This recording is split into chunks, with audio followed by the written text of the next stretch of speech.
우리 하나님의 그 은혜가 여러분과 함께 하심을 믿습니다.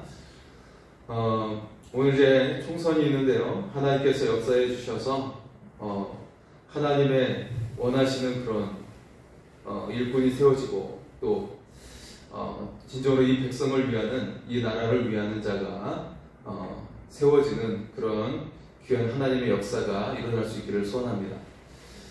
자, 여러분 가운데 이제 반려견을 키우는 사람이 있을 거예요. 반려견이든 반려묘든 키우는 사람이 계실 텐데, 어떤 사람이 자신의 이제 반려견과 이제 말과 표정을 다르게 했을 때 어떻게 반응하는지 시험해 보았다고 합니다.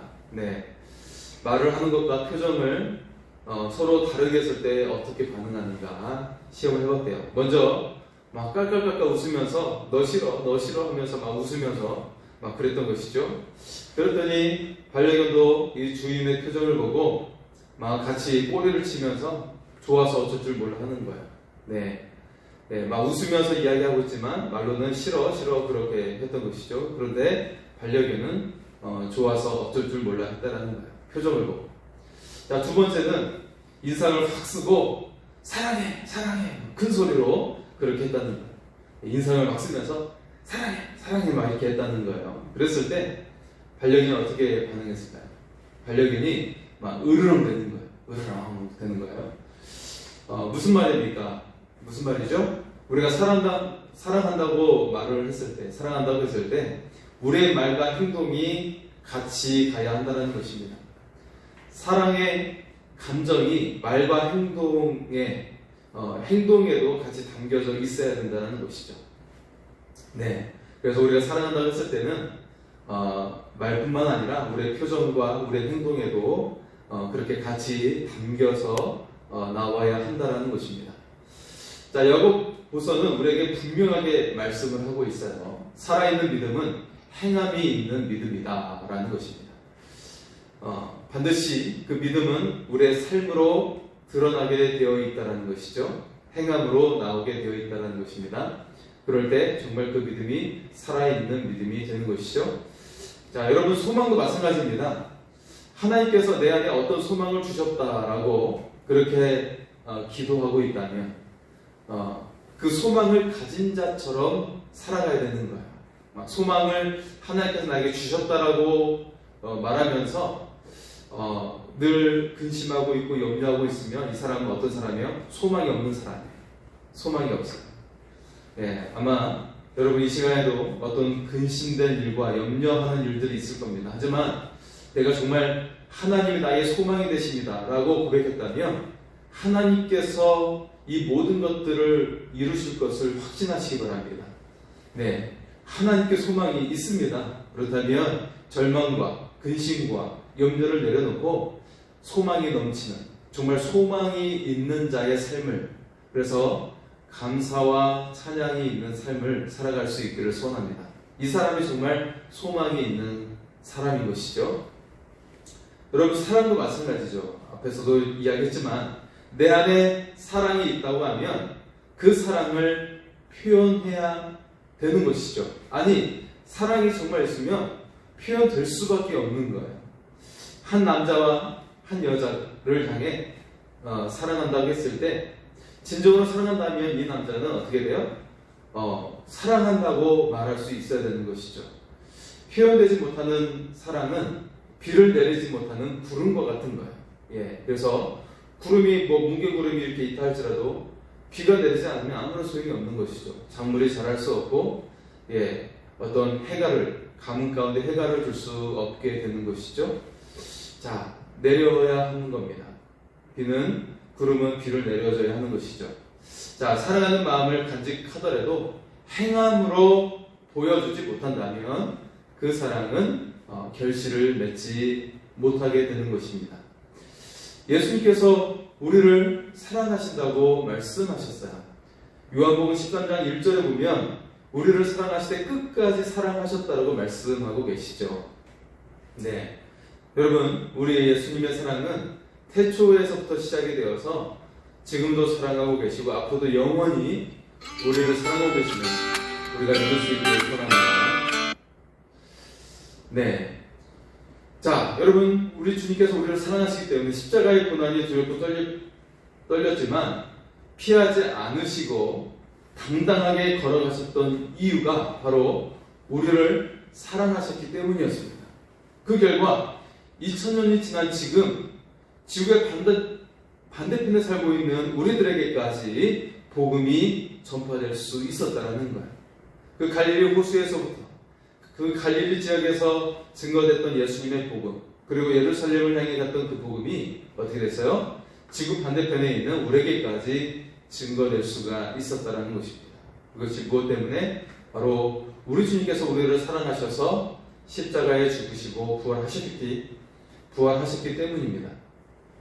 자, 그래서 그 주님을 향해 우리는 나의 주님, 나의 하나님이라고 고백을 하게 된 것이죠. 네, 여러분 어디서 많이 들어보셨죠? 나의 주님, 나의 하나님. 우리 지난 주일에 그 도마가 부활의 주님을 만나고 했던 고백입니다. 예, 처음에 의심했지만 부활의 주님이 손에 못자국을 보여주시고 창에 찔린 자국을 보여주시면서 나타나셨을 때 그때 도마가 나의 주, 나의 하나님이십니다 라고 고백을 했죠. 예. 우리도 지금 그런 고백을 하고 있는 것입니다. 여러분, 세상 사람들이 인정하든 인정하지 않든지 간에 주님 안에서 우리는 영원한 생명을 얻게 되었어요. 바로 주님의 그런 사랑 때문이었습니다. 이것은 바로 우리를 향하신 주님의 사랑이 행함을 통해서 이루어진 것이죠. 네, 십자가의 고난을 당하신, 골고다 언덕길로 올라가신 그 사랑의 행함으로 인해서 우리도 구원받는 열매를 맺게 된 것입니다. 그만큼 행함은 우리의 신앙에 있어서 뗄 수 없는 그런 관계에 있는 것이죠. 우리 믿음에 있어서 굉장히 중요한 것임을 알 수가 있습니다. 자, 그런데 그 믿음의 모습이 성경 속에서 두 가지 대표적인 행함으로 나오게 되어 있는데요. 무엇일까요? 첫째는 순종이고 둘째는 절제라는 거예요. 네, 순종과 절제. 자, 순종. 아브라함이 어떻게 했어요? 100세의 아들, 100세에 어렵게 가지게 된 그 아들을 하나님께서는 모리아산에 바치라고 했었죠. 이때 아브라함이 순종하여 이삭을 데리고 모리아산에 올라갑니다. 그리고 하나님께 드릴 준비를 하게 되죠. 자, 이때 여기서는 두 가지 순종이 같이 나오게 되었다라고 말씀을 드렸어요. 아브라함의 순종과 함께 이삭의 순종이 함께 있었다라는 것이죠. 이미 노년이 되어 기력이 다한 아브라함에게 10대 후반의 이삭, 아주 혈기왕성한 이삭이 순종한 것이죠. 예. 아버지께 그리고 하나님을 향해 순종했던 이삭의 모습을 또 볼 수가 있습니다. 자, 이들의 순종을 통해서 어떻게 됐어요? 이들을 향하신 하나님의 언약이 확실히 확고해지는 그런 계기가 되었다는 것입니다. 그래서 이들이 언약의 백성이 나오는 믿음의 조상이 될 수가 있었다는 것입니다. 여러분, 여러분의 삶 가운데 나아가서 여러분의 자손과 자손의 그 삶 가운데 하나님의 언약이 이루어지고 하나님의 언약 백성이 되기를 소원하십니까? 하나님의 위대한 약속이 이루어지기를 소원하십니까? 내가 바로 나의 시대에 하나님께 순종할 수 있는 그런 믿음의 결단이 있기를 소원합니다. 네, 우리가 믿음의 결단을 한다는 것은 굉장히 부담스럽고 이 세상을 살아가는데 굉장히 우리가 불리한 그런 일을 당할 수도 있습니다. 하지만 그럼에도 불구하고 하늘의 약속이 있고 하나님께서 우리에게 영원한 약속을 주십니다. 하나님의 나라가 임하는 그런 놀라운 약속을 우리에게 주십니다. 그 약속을 우리가 기대하고 또 하나님의 사랑을 바라보며 우리가 순종하는 하나님의 백성이 될 수 있기를 소원합니다. 자, 그리고 둘째가 절제라고 이야기를 했죠. 절제. 네, 하나님께서 주신 계명은 하나님 사랑과 이웃 사랑으로 향하고 있죠. 네, 하나님 사랑과 사람을 사랑하는 사랑의 결정판이 바로 하나님께서 주신 계명이에요. 그 계명의 대표적으로 우리는 십계명을 받았습니다. 자, 그 사랑을 표현하기 위해서 십계명 안에서는 이것을 하라, 이것을 하지 말라라고 구분을 하고 있어요. 특히 하지 말라는 부분이 압도적으로 많죠. 네, 뭐 안식일을 지켜라, 부모를 공경하라, 뭐 그 외에는 전부 다 우상을 섬기지 말라. 네, 그리고 뭐 안식일 외에 다른 것들을 하지 말라고 부연 설명이 되어 있고, 하지 말라는 내용이 십계명을 소개하는 그 조항 속에는 더 훨씬 많습니다. 압도적으로 많죠. 자, 하나님께서 그 사랑을 표현하기 위해서 십계명 안에 하라, 하지 말라라는 계명으로 나누게 되었는데, 자, 이런 하지 말라는 수치가 압도적으로 많다고 되어 있는데, 특히 유대인들이 가지고 있는 율법서에는 613개의 조항이 들어가 있어요. 613개의 조항이 들어가 있는데, 그 안에서도 보면 하지 말라는 조항이 압도적으로 많이 들어 있습니다. 네, 이렇듯 우리 성경에는 하나님께서 금하시는 명령들이 많다라는 것을 볼 수가 있어요. 결국 우리의 믿음에는 순종과 절제가 있어야 한다는 것이죠. 하지만 여러분, 제가 지금 이와 같은 소개를 했지만 이것들을 우리가 자연스럽게 살아가게 되는 비결을 오늘 말씀을 통해 우리는 배울 수가 있습니다. 네, 자, 오늘 성경은 하지 말아야 할 것을 통해 참된 믿음을 살라고 말씀하고 있는데요. 오늘 야고보서 4장 말씀 가운데 자, 대표적으로 세 가지를 이야기하고 있어요. 첫 번째는 세상과 겉하지 말라. 세상을 친구 삼지 말라고 말씀하고 있는 것이죠. 4절의 말씀을 볼까요? 4절입니다. 가늠한 여인들아, 세상과 겉된 것이 하나님과 원수됨을 알지 못하느냐. 그런즉 누구든지 세상과 겉이 되고자 하는 자는 스스로 하나님과 원수되는 것이니라. 네, 여러분, 혹시 나와 가까이 있는 사람 가운데 용서할 수 없는 사람이 있습니까? 네, 용서할 수 없는 사람이 있다면 정말 마음에 편안함이 없고 우리가 은혜를 마음속에 누릴 수가 없을 거예요. 네, 오히려 화가 자주 나고 은혜보다는 어떻게 돼요? 네, 불평이 가득한 그런 삶이 될 수가 있습니다. 네, 그래서 이것은 사실 우리가 십자가 앞에 우리가 내려놓아야 할 우리의 마음이죠. 십자가 앞에 우리의 이런 마음의 상태를 내려놓아야 되는 것이죠. 자, 그런데 우리가 하나님을 생각할 때 그 대표적인 호칭이 있으세요. 하나님을 부를 때 대표적인 호칭이 같이 따라오게 됩니다. 무엇인지 아십니까? 자, 신약에서는 굉장히 드물지만 구약에서는 압도적으로 등장하는 하나님의 호칭이 있는데, 그것은 바로 공의의 하나님이에요. 우리가 하나님을 믿는다고 하면서 공의의 하나님을 알지 못한다면 믿지 못하는 거예요. 제대로 믿지 못하는 것이죠. 자, 그래서 공의의 하나님, 공의의 하나님, 그 저스틱의 그런 하나님의 성품과 하나님의 그 특징을 우리는 알아야 한다는 것입니다. 구약에서는 절대적으로 하나님을 공의 하나님이라고 표현을 하고 있죠. 자, 공의 하나님 앞에서 세상은 어떤 대상일까요? 거의 분노의 대상인 거예요.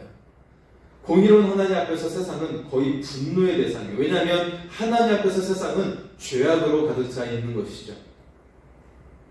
하나님 앞에 그 어느 누구도 도저히 앞에 설 수 없어요. 네. 자, 세상을 가리키는 헬라어가 코스모스인데, 이게 뭐 그냥 우주의 개념이기도 하지만 여기에 있는 뜻은 하나님과 반대되는 혼돈 속에 있다는 것이죠. 혼돈. 네, 혼돈을 의미하고 있는 것입니다. 하나님은 우리가 이 세상을 이기도록 하나님의 영이신 성령님을 우리에게 보내주셨어요. 세상을 이기도록 하기 위해서입니다. 우리 안에 성령님을 통해서 하나님의 성품을 담게 하셨죠. 그래서 우리가 서로 사랑하고 선을 행하도록 하십니다. 성령을 통해 맺게 되는 첫 번째 열매가 무엇이죠? 사랑이에요. 그래서 우리가 서로 사랑하고 있지 못한다면 내가 성령이 부족하구나, 내가 하나님과 좀 더 가까이 하지 못하는구나 생각하시면 되는 거예요. 내가 하나님과 가까이 할수록, 내가 성령이 충만할수록 사랑이 가득함을 믿을 수 있기를 원합니다. 왜냐하면 첫 번째 열매가, 성령의 첫 번째 열매가 사랑이기 때문이에요. 네. 우리가 성령 충만해서 우리가 서로 사랑하고 서로에게 선을 행할 수 있는 그런 사람이 될 수 있기를 소원합니다. 두 번째는 서로 비방하지 말라는 것입니다. 우리 11절의 말씀을 보겠습니다.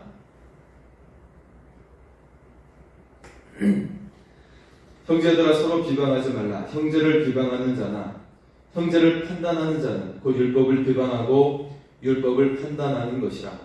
내가 만일 율법을 판단하면 율법의 준행자가 아니요 재판관이로다. 네.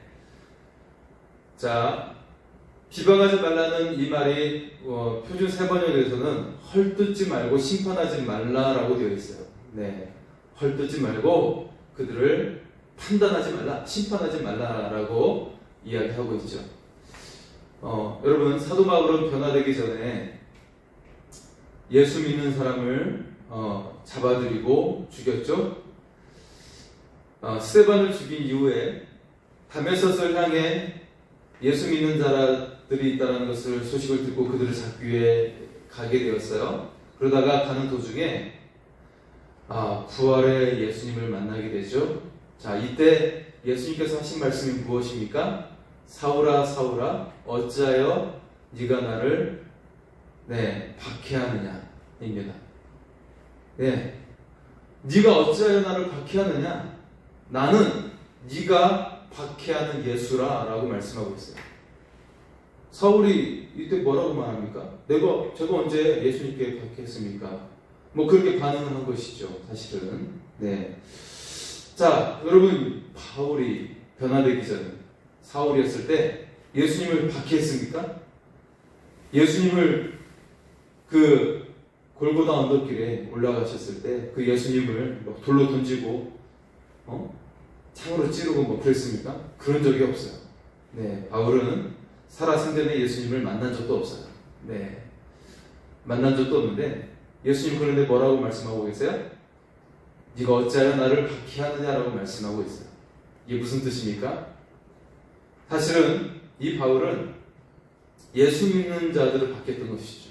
그런데 예수님은 그리스도인들, 자신을 믿는 그 그리스도인들의 박해를 동일시했다라는 것입니다. 자, 이것은 무엇을 의미하는 것입니까? 우리 주변에 있는 많은 믿음의 사람들이 있어요. 그 안에 들어오면 형제 자매들이 있죠. 교우들이 계십니다. 그들을 향해 우리가 그들의 어떤 잘못된 모습과 흉을 이야기한다면 그것은 곧 예수님을 박해하는 일이 될 수 있다는 것입니다. 네, 그래서 우리가 해야 될 말은 서로 존중하고 칭찬해주는 말을 해야 된다는 것이죠. 격려하는 말을 해야 된다는 거예요.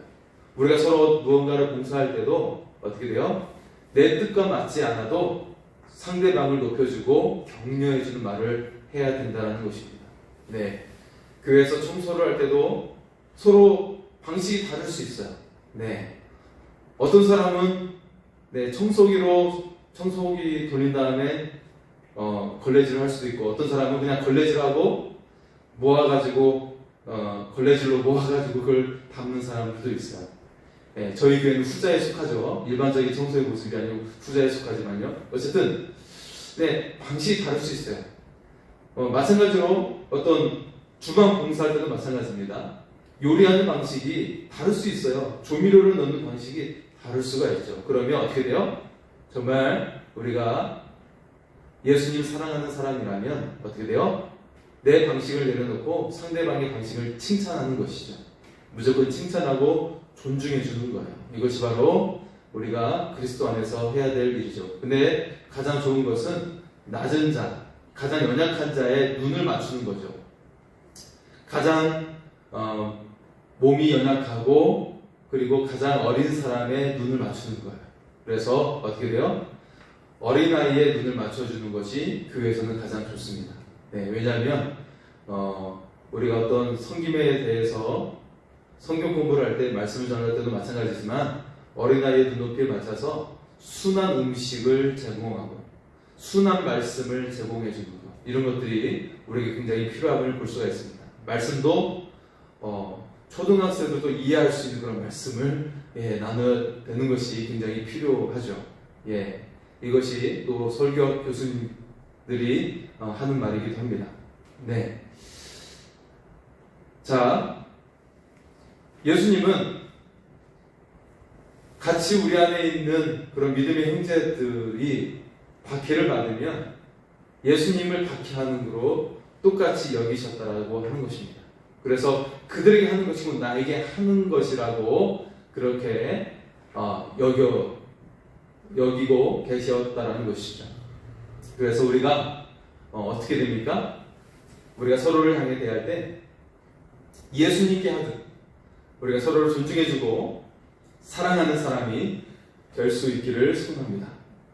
그래서 우리의 심령에 성령께서 사랑의 마음을 더해 주셔서 우리가 서로 사랑의 열매를 많이 맺을 수 있기를 소원합니다.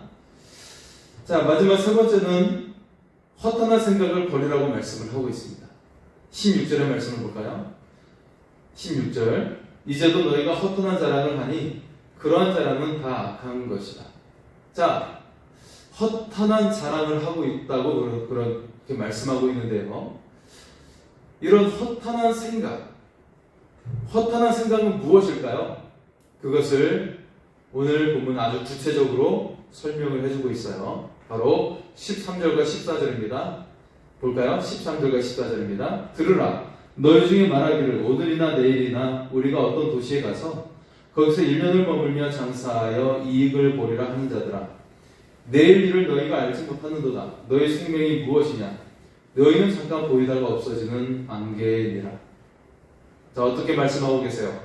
내일 일도 알지 못하면서 1년을 계획을 세우는 그런 사람은 어리석은 사람이다. 허탄한 생각을 가지고 있다라고 말씀하고 있어요. 네. 그래서 여러분, 많은 성공한 사람들에 대해 인터뷰한 그런 책이 보면 어떻게 돼요? 그들이 계획한 대로 된 것은 아니라고 이야기하고 있어요. 다만 원칙을 가지고 하니까 되더라라고 이야기를 하는 것을 볼 수가 있어요. 근데 이 원칙을 가지고 좋은 올바른 삶의 원칙을 가지고 살아가는 것은 우리의 내면을 얼마나 갈고 닦아야 되는지 그것에 대해서 굉장히 중점적으로 말하고 있다는 것을 알 수가 있습니다. 그래서 우리의 삶이 무언가 잘 되지 못하고 그런 것들은 우리의 내면의 삶이 잘 다듬어지지 못하고 삶의 원칙을 지키지 못하기 때문에 되어진 것을 볼 수가 있어요. 거기에는 가장 대표적으로 인간관계의 법칙이 그 안에 들어가 있는데요. 좋은 인간관계를 맺기 위해서는 우리 안에 가지고 있는 품성, 인품, 그런 것들이 만들어져야 됩니다. 그러면 좋은 관계를 맺으면서 그 원칙을 지켜나가고 그러면 삶에 많은 사람의 열매를 잘 맺으면 그 사람이 성공하게 되는 것이죠. 네. 그런데 그 방법을 하나님께서는 이미 우리에게 많이 알려주셨어요. 자, 어쨌든 허탄한 생각을 하고 있다는 거예요. 1년을 계획을 세우고 있다고 계획대로 되지 않는다는 거예요. 자, 잠언 27장 1절을 보면 이렇게 말씀하고 있죠. 너는 내일 일을 자랑하지 말라. 하루 동안에도 무슨 일이 일어나는지 네가 알 수 없음이냐. 하루 동안에도 무슨 일이 일어날 줄 모르는데 네가 어떻게 내일 일을 자랑하겠느냐라고 말씀하고 있는 것이죠. 우리는 오늘 하루 어떤 일이 일어날지도 모르는데 그런 미약하고 연약한 존재인데 너희들은 내일을 자랑하며 살고 있느냐는 거예요. 이런 연약한 인간이 하나님을 등한시 한 채 내일 일을 말하는 것은 어리석은 사람이라는 거예요. 우리는 잠깐 있다가 사라질 아침의 안개와 같은 존재라는 거예요. 그러면서 허탄한 자랑을 하고 있다는 것이죠. 네. 자, 좀 다른 내용이지만 우리의 삶이 얼마나 연약한지 유한한지 한번 우리가 깨닫기를 원합니다. 제가 신대원에 처음 들어갔을 때 얼마 되지 않아서 이제 친구한테 연락이 왔어요. 서울 강남에 친척이 결혼식이 있는데 아버지도 같이 이제 만나기로 했는데 너 혹시 시간 있으면 보자라고 연락이 왔어요. 그래서 뭐 나는 대중교통 타면 되니까 좋네라고 하면서 만나러 갔죠. 그래서 그 친구와 그 아버지와 같이 한식당에서 식사를 맛있게 하고 그리고 헤어졌어요. 막 웃으면서 헤어졌어요. 건강하시라고 하고 헤어졌어요. 근데 그날 저녁에 연락이 왔어요. 친구한테 연락이 왔어요. 아버지가 내려가는 버스 안에서 돌아가셨다는 거예요. 결혼식을 마치고 내려가는 버스 안에서 돌아가셨다는 거예요. 그래서 저는 바로 그 다음날이 주일이었기 때문에 주일 예배를 드리고 주일 저녁에 가서 장례식장에 참석을 하게 되었습니다. 정말 그 친구의 연락을 받고 당사자는 더 심하겠지만 하늘이 무너지는 그런 기분이었죠. 바로 낮에까지만 해도 불과 몇 시간까지만 해도 같이 웃으면서 맛있게 식사하고 좋은 시간을 가졌었는데 그만 그 버스 안에서 돌아가셨다는 거예요. 임종하셨다는 거예요. 여러분, 우리의 시간은 누구도 자신할 수가 없습니다. 사람의 시간은 그 누구도 자신할 수가 없는 것입니다.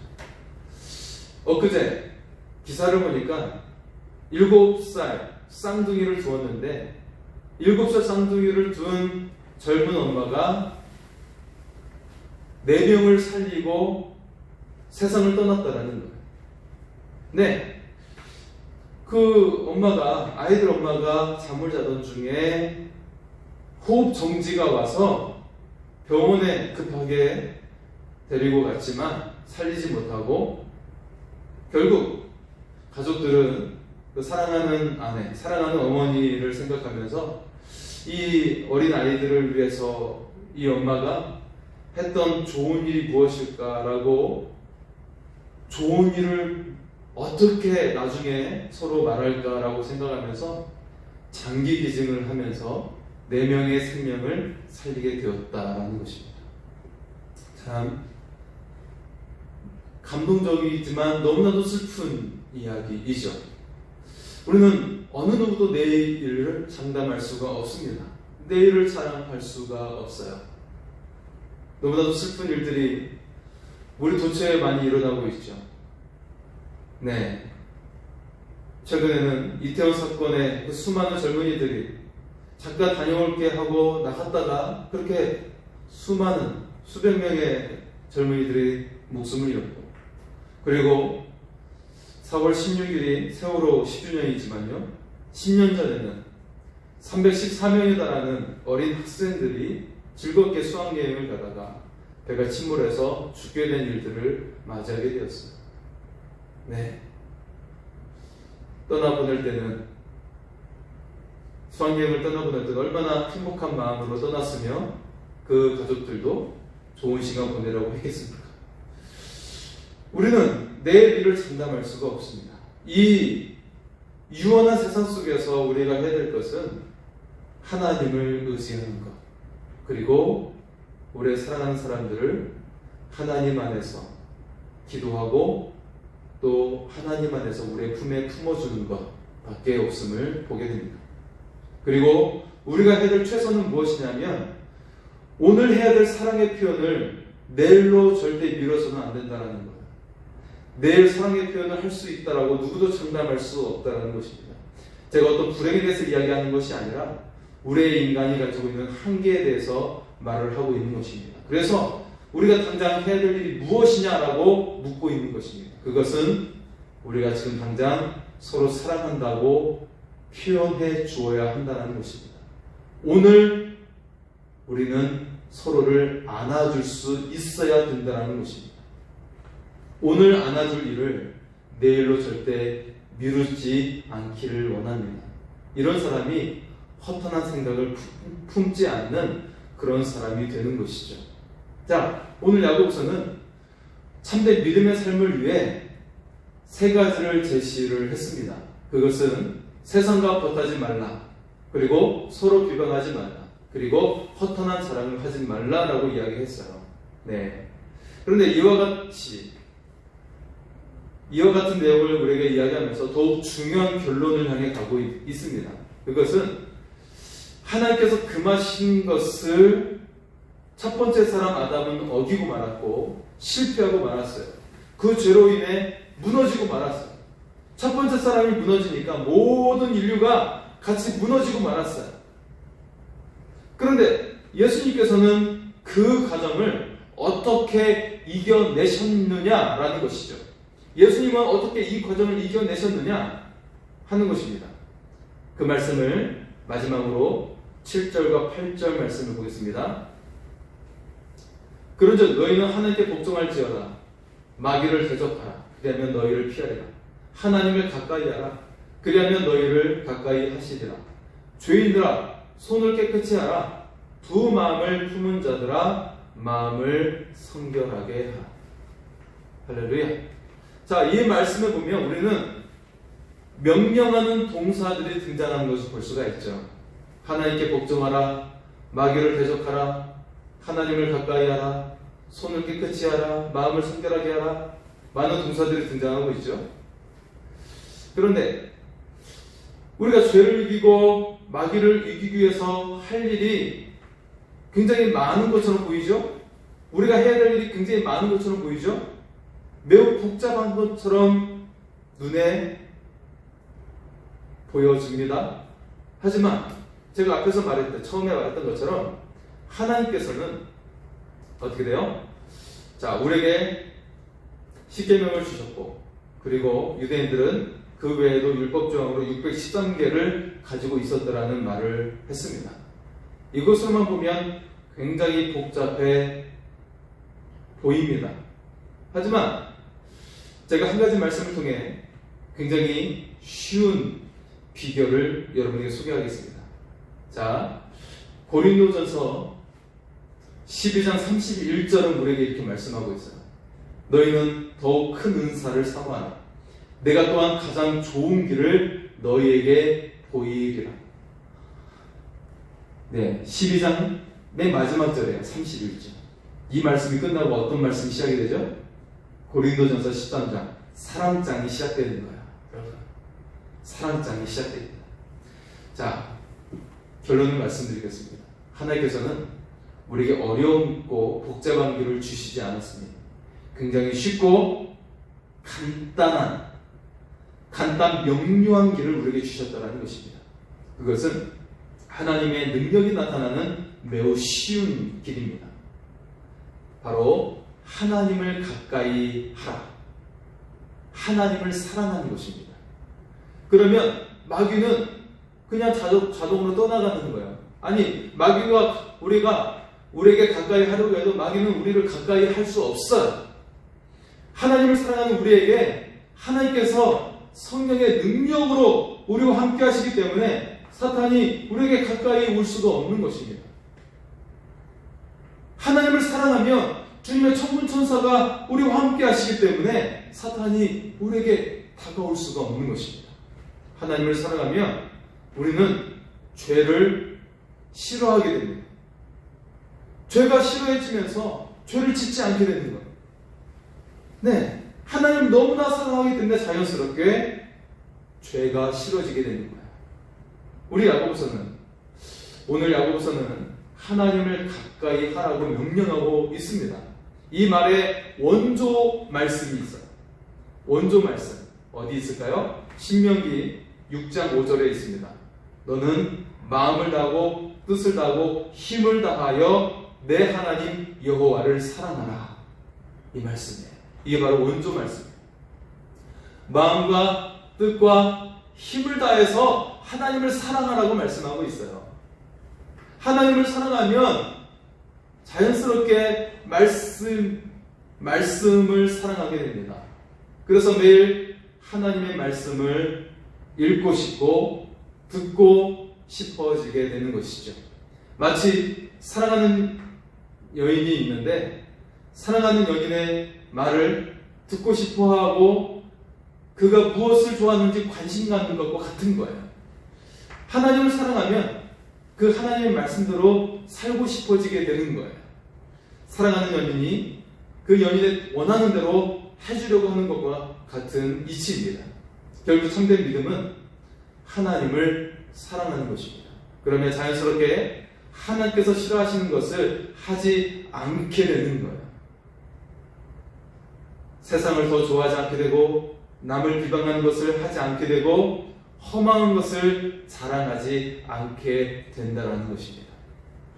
하나님을 사랑하면 사람도 더 사랑하게 돼요. 험한 것을 좇지 않고 진리를 추구하게 됩니다. 우리의 일생을 다하도록 우리 하나님을 더욱더 사랑할 수 있기를 소원합니다. 그래서 여러분 안에 하나님의 충만한 은혜가 더해지기를 소원합니다. 우리 좋은 일이 있으리라 같이 찬양하고